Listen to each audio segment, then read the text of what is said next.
जय जोहार, राम राम, नमस्कार। आज मेरे पास एक टीचर का कॉल आया। वह कहते हैं कि आप अपनी बेटी को हिंदी मीडियम से निकाल कर अंग्रेजी मीडियम में पढ़ाना चाहते हैं। तो मैंने कहा जी नहीं, बिल्कुल नहीं। मेरी बेटी जहाँ पढ़ रही है वहीं अच्छी है। तो वह टीचर कहती है कि क्यों आप अपनी बेटी का भविष्य हिंदी मीडियम में पढ़ाकर ख़राब करना चाहते हैं। मैंने डायरेक्ट उनसे कहा,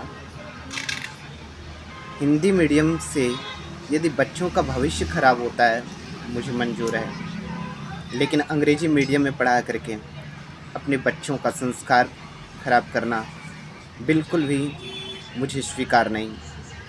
क्योंकि हम अंग्रेज़ों के ग़ुलाम थे और आज भी रहें, ये बिल्कुल भी ज़रूरी नहीं है। आप रहो, क्योंकि आप हो सकते हैं अंग्रेज़ों के वंशज। जय श्री